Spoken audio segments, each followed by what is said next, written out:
Bonjour à tous et bienvenue dans SG Bourse Live. Nous sommes ensemble pour une demi-heure de décryptage de l'actualité financière, mais aussi pour faire un focus sur les produits de bourse Société Générale. Avec nous en plateau aujourd'hui, Sébastien David, responsable de produits de bourse chez Société Générale. Bonjour Sébastien. Bonjour Nicolas. Et à vos côtés, Valérie Gastaldi. Bonjour Valérie. Bonjour Nicolas. Je rappelle que vous êtes stratégiste chez Day by Day. Alors tout de suite, on regarde le sommaire de cette édition. On commencera avec l'actualité des marchés. Tout d'abord, un édito sur le Brexit qui mettra en lumière que ces négociations sur le Brexit sont dignes d'une tragédie de Shakespeare.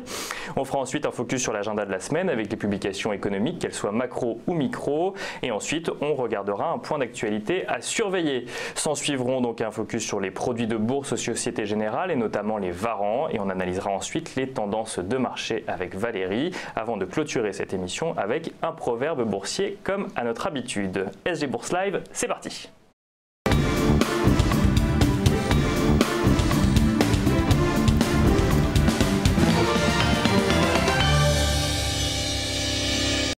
Tragédie digne de Shakespeare, donc je le disais, pour les négociations sur le Brexit. Les négociations pour la sortie du Royaume-Uni de l'Union européenne ont défrayé la chronique ces 2 dernières semaines. Après un premier échec et des négociations repoussées, les négociateurs de l'Union européenne et Theresa May ont finalement réussi à s'entendre sur un projet complet d'accord de retrait le 14 novembre dernier. Ce n'est cependant que le début de nouveaux rebondissements sur le sujet. L'accord fait en effet l'objet de nombreuses critiques au Royaume-Uni et rien ne dit qu'il sera accepté ni par la Chambre des communes au Royaume-Uni, ni par le Parlement européen.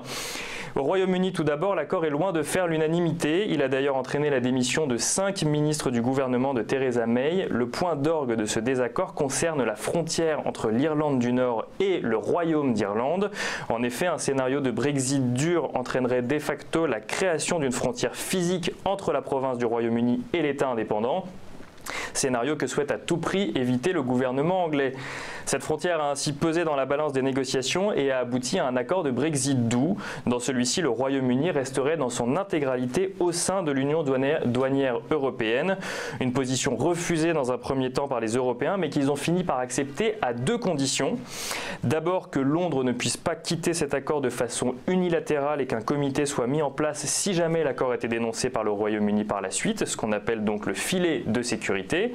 Et deuxième condition, le Royaume-Uni reste dans l'Union douanière mais ne fait plus partie de l'Union européenne. Il devra donc se plier aux règles européennes, ceci afin d'éviter qu'un des pays de l'Union européenne ne devienne du jour au lendemain un paradis fiscal ou réglementaire. Les entreprises britanniques devront donc accepter les mêmes standards et les mêmes directives européennes que chacun des autres pays de l'Union européenne. Cependant, le Royaume-Uni, dans ce scénario-là, ne siégeant plus à Bruxelles, ne pourrait plus agir sur la prise de décision de ces règles. Il appliquera ainsi les règles de l'Union européenne sans les choisir pour pouvoir bénéficier donc de cette union douanière. Ça, c'est pour le Royaume-Uni. Mais côté européen, les choses ne sont pas plus simples. On aurait pu croire qu'elle serait plus facile et qu'un tel accord garderait les 27 autres pays unis. C'est presque le cas puisque l'accord est plus ou moins à leur avantage. Cependant, un autre sujet vient créer des dissensions au sein de l'Union européenne.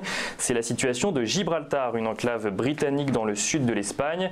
Le gouvernement espagnol refuse que l'avenir de ce territoire dépende de négociations entre le Royaume-Uni et Bruxelles sans être directement consulté, sous peine de s'opposer au projet de Brexit actuel. Dans ce dossier, chaque pas en avant met en lumière des complications liées à des situations qui fonctionnaient bien tant que tout le monde était uni, mais qui deviennent de vrais sujets épineux en cas de désunion. Une situation où l'on a du mal à comprendre qui est gagnant, mais où l'on identifie clairement ce que chacun y perd.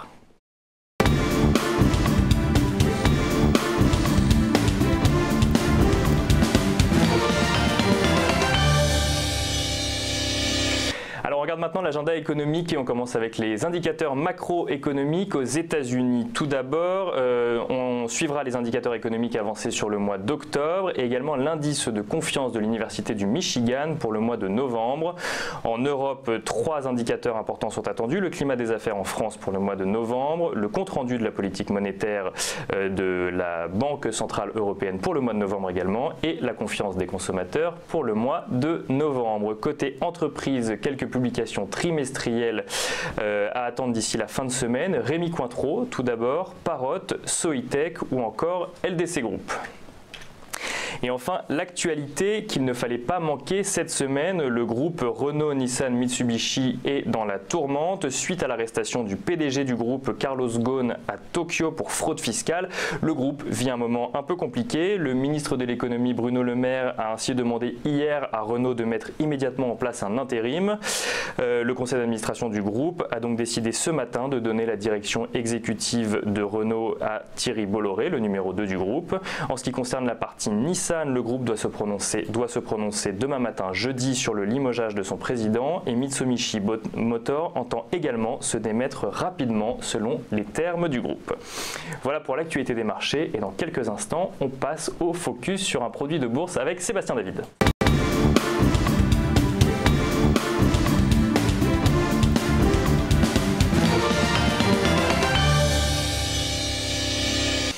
Alors Sébastien, on va commencer comme d'habitude avec le top des sous-jacents et en première position, le CAC 40. Effectivement, le CAC, pas mal d'actualités sur le CAC 40, fléchissement sur une semaine, moins 5%, avec pas mal d'actualités, notamment les risques de ralentissement en Chine, la guerre économique entre la Chine et les États-Unis, donc on plongeait le CAC de 5% sur une semaine. Pas mal de valeurs qu'on a l'habitude de retrouver dans ce classement. Air France, alors Air France, on a plutôt l'habitude de retrouver aux alentours de 8-10e place, là bien placé, beau rebond sur Air France, plus 20% sur un mois. Depuis le début de l'année, on est quand même à moins 30%, mais on affiche un beau résultat depuis quelques temps. On remonte, oui, notamment grâce à l'amélioration du coefficient d'occupation pour Air France et une hausse du trafic d'à peu près 3% et des bons résultats également de l'activité cargo pour Air France, donc plutôt positif. On était plutôt sur une tendance avec des puts depuis le début de l'année sur Air France, donc des stratégies baissières. Là, on est redevenu haussier, donc on a pas mal de stratégies haussières de la part des investisseurs. Autre valeur qui a fait pas mal de l'actualité, Kering, moins 5% depuis une semaine, des bons résultats, mais toujours des craintes de ralentissement sur la Chine qui impactent globalement les valeurs du luxe. Renault, vous en avez parlé précédemment, évidemment. L'actualité forte. Voilà, actualité forte, pas attendue, hein, évidemment, sur les cours, moins 10% en quelques jours, donc c'est assez violent. Les investisseurs n'étaient pas forcément positionnés sur des puts, c'est quelque chose qui était évidemment pas envisageable, hein, la garde à vue de leur président, Carlos Ghosn, qui peut mettre en péril l'alliance qu'il y a entre Renault, Nissan et Mitsubishi, donc là pas mal se sont positionnés sur des puts, peut-être d'autres mauvaises nouvelles à venir sur Renault, ou finalement un rebond sur la valeur, donc c'est un peu dur à dire pour l'instant. Et enfin, Apple. Depuis le début de l'année, toutes les semaines, on a Apple dans le classement, souvent pour des bonnes nouvelles. Et là, depuis quelques semaines, c'est plutôt négatif, hein, sur la valeur, puisqu'on fait moins 20% sur un mois. Alors, on reste positif depuis le début de l'année, à peu près 5%, mais une correction assez importante, et notamment, c'est toutes les valeurs technologiques américaines qui souffrent en ce moment. Le Nasdaq également a corrigé de façon assez importante. Sur Apple en particulier, avec éventuellement les baisses de leurs commandes de production qui a impacté le cours, et aussi le ralentissement en Chine, même si ce n'est pas leur premier marché pour la valeur américaine. Voilà, donc on voit encore une fois les impacts de cette guerre commerciale entre les États-Unis et la Chine sur certaines valeurs dont vous nous avez parlé. Bon, alors vous avez vu le top sous-jacent des Varans, donc on a un peu vendu la mèche, on va parler des Varans, mais juste avant on va rappeler quand même tous les différents produits de bourse qu'on peut trouver sur SG Bourse. Exactement, alors c'est assez varié, les émissions précédentes on avait parlé des produits de rendement avec la solution qu'on avait en commercialisation qui s'appelait Premium Rendement France 2018, qui permet de profiter d'une faible tendance de marché avec des rendements annuels intéressants et une protection du capital jusqu'à une certaine baisse. La diversification, on parle assez souvent des ETF, et on parlera dans la prochaine émission avec un de nos invités. Et aujourd'hui, ce qui nous intéresse, c'est les produits à effet de levier. Dans les produits à effet de levier, on a les certificats leverage short qui ont un levier fixe. Les turbos, c'est la gamme assez fournie et c'est les produits qui traitent le plus en bourse de Paris, les turbos aujourd'hui, avec différentes variantes sur les produits. Je rappelle, sur ces produits, il y a une barrière désactivante lorsque le cours du sous-jacent franchisse ce niveau. Et les varans, c'est un peu le produit historique pour les produits de bourse. Ça fait plus de 30 ans que ça existe. Le premier varan a été émis en 1989. Ça fait partie des produits à effet de levier. C'est important de rappeler ce que c'est l'effet de levier. Si on a un effet de levier de 5, par exemple, sur Air France, à la hausse, si Air France gagne 1%, votre produit va gagner 5%. Si Air France perd 1%, votre produit va perdre 5%. Donc l'effet de levier, il fonctionne à la hausse comme à la baisse. C'est pour ça que lorsqu'on investit globalement sur ces produits à effet de levier, il faut avoir une stratégie en tête dans laquelle on se pose la question, le sens. On peut investir sur la hausse ou la baisse avec des varans. L'amplitude attendue sur les marchés, sous quel délai? Parce qu'on peut attendre une amplitude de plus 5%, mais si c'est sur un an, on va peut-être se positionner plus un produit comme un ETF ou un certificat 100%. Si on a un horizon court terme sur la valeur, on peut se positionner sur un produit effet de levier et un varan éventuellement. Donc ça maximise en fait l'effet de levier, les gains, mais du coup la contrepartie c'est que ça maximise les baisses et ça nécessite, on va le dire un petit peu plus tard, de bien connaître le marché, d'être bien renseigné et surtout de savoir exactement ce qu'on en attend quand on investit sur ces produits-là.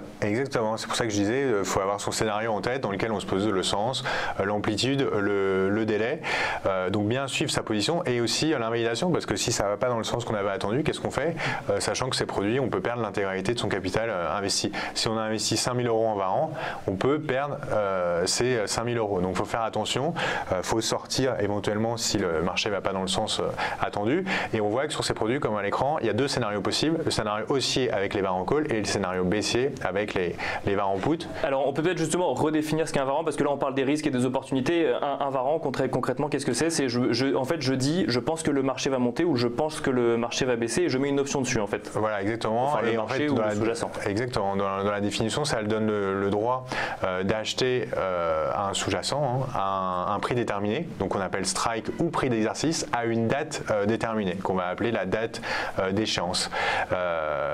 Et donc on parle de strike pour prix d'exercice, pour prix déterminé, et de maturité pour la période déterminée.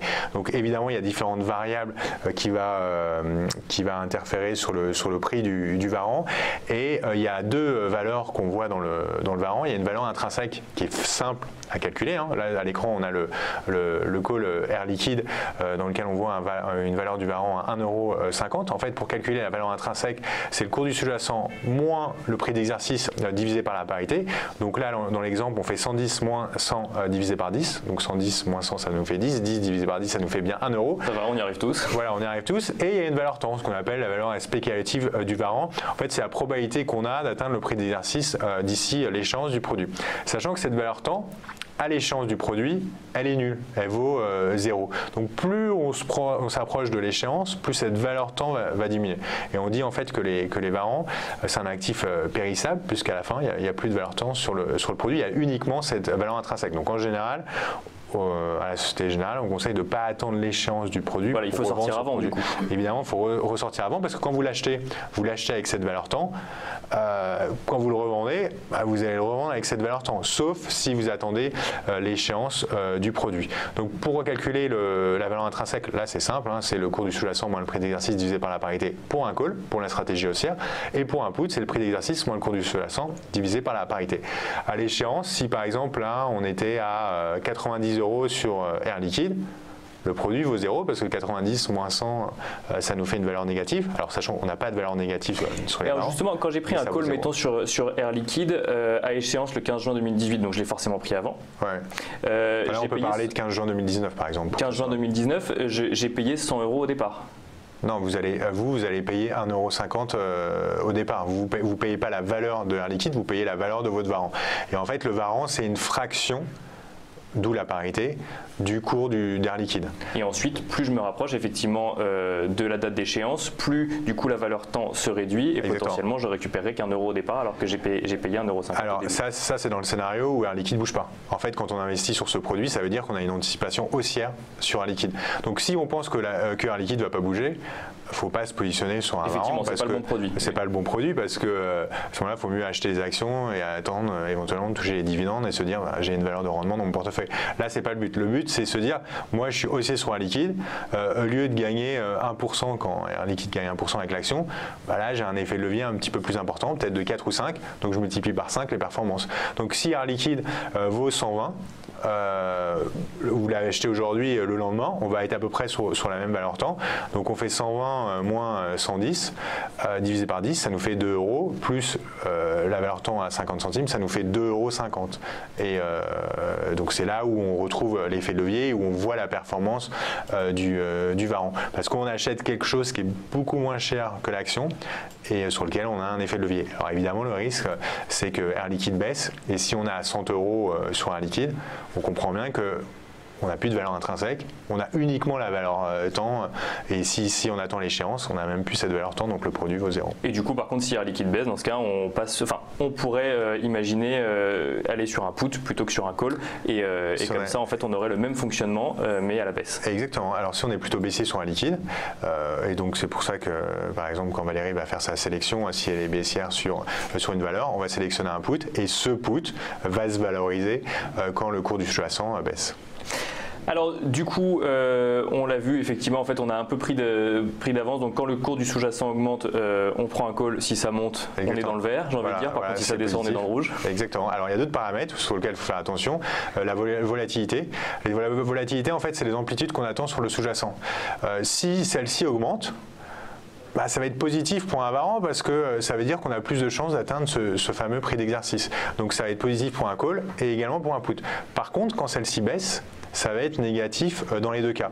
Attention, à l'approche des résultats, par exemple, il y a un petit peu plus d'incertitude sur les valeurs. Donc cette volatilité augmente. Et une fois que les résultats sont publiés, cette volatilité baisse. Et donc après la publication des résultats, souvent on a un impact négatif sur les varans, et c'est quelque chose qu'il faut prendre en compte parce que ça peut avoir un impact assez significatif sur le prix de votre varan. Et aussi le temps qui passe. Pourquoi c'est un impact négatif pour un call et un put? Parce que cette valeur temps diminue plus on s'approche de l'échéance. Et quand on arrive à l'échéance, elle vaut 0. Là, on l'a vu, mettons 6 mois avant, ça va peut-être valoir 50 centimes. C'est ce qu'on appelle le θ aussi sur notre site internet. À l'échéance, ça vaut 0, donc ça veut dire qu'on perd peut-être 50% ou 30% de la valeur de son produit, juste uniquement à cause du temps qui est passé. Donc on l'a dit plusieurs fois, mais on le répète encore une fois, l'idée c'est vraiment d'avoir vraiment conscience de ce qu'on veut faire et d'imaginer en fait tous les scénarios possibles pour pouvoir réagir dès que le produit en fait ne correspond pas exactement à ce qu'on avait anticipé. Exactement, il faut être réactif. Quand on achète un varan, on ne reste pas les bras croisés et attendre que les dividendes tombent ou d'attendre la performance du sous-jacent. Il faut être proactif, il faut mettre des ordres de bourse sur ces produits, des ordres à court limité ou des ordres stop loss pour limiter la perte éventuellement, parce qu'on le voit à l'écran, il y a un risque de perte intégrale du capital. On investit 5 000 euros, on peut perdre ces 5 000 euros. L'avantage, c'est qu'on a un effet de levier, ça amplifie les performances du sous-jacent. On a une cotation en continu, ça c'est important de le souligner. On a une cotation en continu sur les actions de 9h05 à 17h30, mais sur les indices, on a une cotation de 8h jusqu'à 22h sur certaines plateformes. 18h30 les horaires traditionnels et jusqu'à 22h sur certaines plateformes. Donc même après la clôture de la bourse, du CAC 40 ou de certaines matières premières, on peut investir sur ces produits. Ça permet de profiter des mouvements outre-Atlantique. Tout à l'heure, je parlais de l'action Apple également. Apple cote en dollars.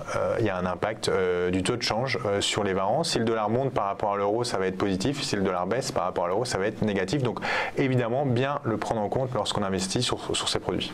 Et alors du coup, moi je vais sur le produit, sur le site sgbourse.fr. Je décide de prendre un call, mettons, sur Apple. On verra après si c'était une bonne idée ou non. Ouais. Je peux sortir quand je veux. Exactement. Alors quand c'est ouvert.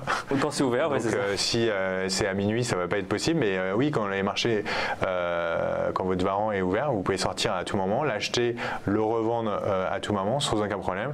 Vous allez sur votre compte titre, vous pouvez le négocier à l'achat et à la vente pour des quantités importantes sur le produit. Il n'y a aucun souci là-dessus. Et même s'il y a un varan sur lequel vous souhaitez investir et vous n'avez pas exactement le levier adapté à votre stratégie, il y a un outil qui s'appelle MyVaran. Vous pouvez faire la demande en ligne sur notre site internet. On vous répond sous 24 heures et si c'est possible, on liste le produit en bourse sous 48 heures. Alors je vous propose de passer tout de suite maintenant aux tendances de marché avec Valérie Gastaldi.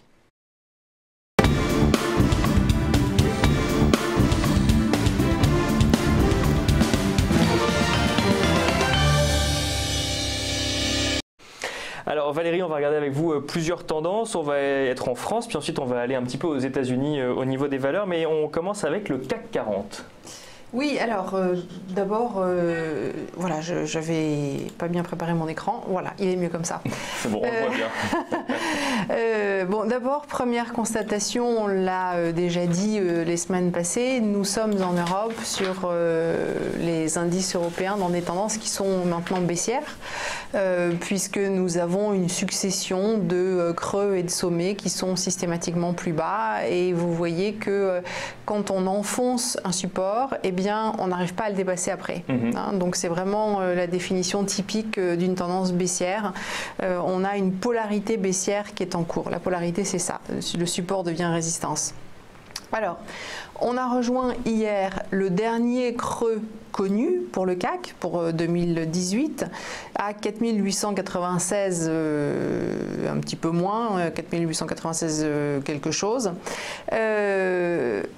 Et on rebondit un petit peu aujourd'hui. Alors bien entendu, la question que tout le monde se pose, c'est est-ce que ce creux, c'est le dernier creux? Est-ce qu'on peut former un double bottom, etc. Est-ce qu'on va remonter? Est-ce qu'on va remonter? Est-ce que c'est le moment d'acheter? Alors la réponse, elle ne se trouve pas sur les graphiques parce que l'analyse technique ne permet pas de répondre à cette question. En revanche, quand on observe ce qui se passe justement sur les marchés dérivés comme sur les varans, on peut se rendre compte qu'aux États-Unis tout particulièrement, depuis 10 jours que le marché baisse et baisse fortement hein, aux États-Unis, eh bien, les investisseurs dans leur ensemble ont plutôt continué à traiter les options d'achat, donc les fameux calls, que ce soit des varans ou des options traitées sur les marchés dérivés. L'objectif est le même, c'est de se positionner à la hausse. Et ça, notre expérience, c'est que quand les investisseurs anticipent le rebond avant même qu'on ait atteint les supports, eh bien c'est très difficile de rebondir. C'est difficile de rebondir parce qu'en fait, les gens sont déjà positionnés à la hausse. Donc du coup, il y a moins d'opportunités et donc c'est pour ça que ça en fait, il faut retourner chercher encore plus de gens pour faire rebondir parce que le marché il rebondit si on arrive sur le support, on prend 1%, mais au bout d'1%, il faut encore qu'il y ait des gens qui achètent, et encore au bout de 2, et encore au bout de 3. Bien sûr. Donc si les gens ont déjà anticipé le fait que le marché était robuste et qu'il allait rebondir, mais en fait, une fois qu'on arrive sur le support, ils attendent. Et au fur et à mesure qu'on rebondit, et non, il ne se passe pas plus rien, parce qu'au fur et à mesure qu'on rebondit, ils vont revendre. Et donc du coup ça redescend. Et donc du coup ça redescend. Donc a priori c'est notre anticipation, c'est que le support que l'on a atteint peut-être qu'il va nous permettre de rebondir pendant quelques jours parce que sur certaines valeurs technologiques ce sont des niveaux relativement importants, mais pas sur toutes et c'est plutôt un rebond temporaire. Donc en fait si vous êtes très court terme, je comprends que vous vous laissiez tenter par les achats, mais ce que l'analyse technique nous apprend c'est qu'il faut traiter dans le sens de la tendance, c'est-à-dire qu'il vaut mieux attendre un rebond pour vendre et tenter régulièrement de vendre en se disant bon on est très survendu, je vois un petit peu plus haut et vraiment éviter d'acheter. Donc sur le CAC, aujourd'hui vous voyez que on est allé, je vais grossir pour que vous puissiez un petit peu mieux voir ce que l'on fait aujourd'hui parce que c'est assez typique. Hier on avait ouvert ce gap baissier, hein, on avait ouvert plus bas que ce que toute la séance était en dessous de la séance de la veille. Aujourd'hui on a essayé d'aller tester le gap, on n'a même pas réussi à tester le gap hein, et on repart à la baisse. Donc le premier niveau de résistance c'est ce niveau de gap, c'est le haut du gap 4980. Bon, c'est pas impossible qu'on le ferme, hein. Sincèrement, les marchés américains peuvent aussi tenter un rebond cet après-midi, donc peut-être qu'on le fermera demain. Mais en tout cas, le niveau ici à 5063, lui, ça va être déjà un petit peu compliqué. En cours de clôture, on voit que en gros, c'était la précédente clôture basse, donc c'est vraiment un niveau important sur le CAC qui, si on l'approche, il faut plutôt privilégier les positions vendeuses. Et après, les supports, ils sont plus faciles à trouver. C'est 4836, 4734. Voilà, en fait, de toute façon, là en ce moment, il faut surtout surveiller les marchés américains parce que c'est eux qui nous font baisser. La tendance. Ouais, c'est eux qui nous entraînent à la baisse. Alors du coup, dans ce contexte, si on a envie de se laisser tenter par un achat ou au contraire si on a envie de jouer les puts, comment on fait Sébastien? Alors deux stratégies, même si c'est pas la stratégie haussière privilégiée par Valérie, on va en parler puisqu'on a sélectionné le call 5100 échéance 15 mars 2019, le cours à 47. Alors évidemment le cours il évolue en temps réel. On a un delta à 34%. Le delta c'est la sensibilité du varant au prix du sous-jacent. Et pour le négocier sur son compte titre, c'est F463S.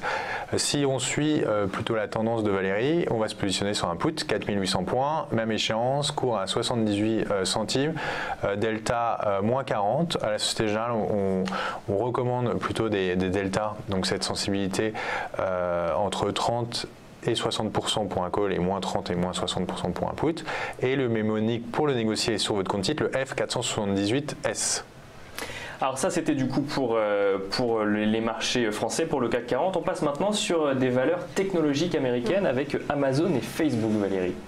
Alors Amazon par ordre alphabétique, bien sûr grand leader, et en fait ce sont toutes les valeurs qui ont été leaders qui sont en train de dévaler actuellement. Ouais, on voit la tendance baissière, c'est assez clair. Tout à fait. Alors, est-ce que ce niveau suffit ou pas pour interrompre la hausse? Il y a, enfin déjà, pour interrompre la hausse, pardon, pour interrompre la baisse, ouais, c'est pour faire reprendre la hausse. Bon, alors c'est un petit niveau de support qu'on avait identifié, mais cela dit, le niveau le plus important, il est à 1353. Donc c'est le niveau gras que vous voyez. Il n'est pas très loin, mais on ne l'a pas encore atteint. Et ça veut dire que si on a un petit rebond, et notre première résistance est à 1629, c'est le premier trait rouge, bah à partir de 1629, on est plutôt intéressé pour se positionner à la vente et anticiper un repli au moins jusqu'à 1353. Alors ça c'était pour Amazon, on regarde Facebook et ensuite on regarde comment on peut investir sur les deux valeurs technologiques, enfin investir ou en tout cas se positionner. Alors Facebook c'est bien sûr beaucoup plus baissier, je vous donne tout de suite du recul, là c'est 5 ans de recul et en fait on a eu un très fort décrochage au mois de juillet quand ils ont publié des résultats qui étaient pas extraordinaires avec moins d'abonnés, enfin une croissance qui s'affaiblit. Alors depuis on a enfoncé ce point bas important à peu près à 150. On n'a pas passé longtemps dessus. On a enfoncé ce petit point bas suivant à 138, 139. Et là, on arrive sur un petit niveau intermédiaire à 126,78. Mais le niveau important, vous voyez que lui, il a été sommé, et puis 3 fois creux, c'est 114,50. Donc, en fait, là aussi, si on a un rebond sur Apple, bon, la toute première résistance, c'est 138,80. Sinon après on a 152,90, mais à partir de 138,80 on cherche des positions à la vente avec des objectifs à 114,50. Voilà, donc deux valeurs technologiques américaines, Amazon et Facebook. Du coup si jamais on veut prendre position dessus, comment on fait? Donc deux stratégies baissières avec des puts, hein. Pour Amazon 1500 $, le prix d'exercice, échéance 15 mars 2019, le cours 1,22, delta moins 46, hein, donc toujours dans la zone moins 30, moins 60. Pour le négocier Q428S, pour Facebook, on a sélectionné un prix d'exercice à 140 $, 21 juin 2019 pour l'échéance, delta moins 53 et le mémonique R835S, sachant que à retrouver sur AG Bourse, intégralité de notre gamme, s'il y a un delta, si vous voulez un delta un petit peu plus faible hein, sur ces valeurs ou un petit peu plus haut, on a à peu près 6000 varants qui sont cotés, donc je pense que chacun peut trouver voilà, exactement, chacun peut trouver le varant qui est adapté à sa stratégie. Alors on reste sur des valeurs technologiques, mais maintenant des valeurs technologiques européennes. On va parler d'Ingenico et de Nokia. Oui, bon alors Ingenico elle baisse depuis 2015. Donc c'est pas nouveau. Donc c'est vrai, c'est pas nouveau, mais c'est pas pour ça qu'il faut penser que ça sera fini. Vous voyez qu'on a rejoint plus tôt dans l'année, au mois de septembre, on a rejoint le plus bas à 55,84 de 2014. On a bien rebondi jusqu'à 72,17, mais là on est en train de repartir à la baisse. On a enfoncé ces 3 derniers points bas qui de toute façon étaient déjà eux-mêmes baissiers, donc ils n'étaient pas très solide. Donc maintenant, on va avoir un premier objectif sur les creux à nouveau, à 55,84. Là aussi, peut-être un petit rebond, mais vraiment c'est la plus faible de toutes. Donc c'est la première à vendre, c'est Ingenico, parce que la première résistance est à 65,50, mais c'est celle qui aura le plus de mal à rebondir pour tester sa résistance. Et alors deuxième valeur, Nokia. Et donc la plus forte, de façon surprenante, parce que pendant des années c'était vraiment pas sa situation, c'est Nokia. Vous voyez qu'elle finalement elle évolue relativement à plat quand même depuis ici. Ce sommet là c'est le mois de juin 2018, elle n'a pas trop baissé. Cela dit, elle est revenue tester sa zone de résistance majeure, qui a été plusieurs fois résistance, et actuellement elle a ouvert un gap, elle est en train de se diriger vers la zone de support majeur à 4,50. Donc là aussi, si on retourne à 5 €, qui est la zone de gap, on atteint une zone de vente pour viser 4,50. Donc plutôt des puts, Sébastien. Exactement, 2 puts, Ingenico 62,50 pour le prix d'exercice, toujours la même échéance, 15 mars 2019, Delta moins 45 pour le négocier, le Q195S. Et Nokia, un put encore avec un prix d'exercice à 5 €, 0,44 pour le négocier, moins 50 pour le Delta, et F630S pour le négocier. Tous les varants en Société Générale finissent par la lettre S, donc un moyen facile pour s'en souvenir. Pour se les retrouver sur sgbourse.fr. L'émission touche à sa fin, je vous propose tout de suite de passer au proverbe boursier.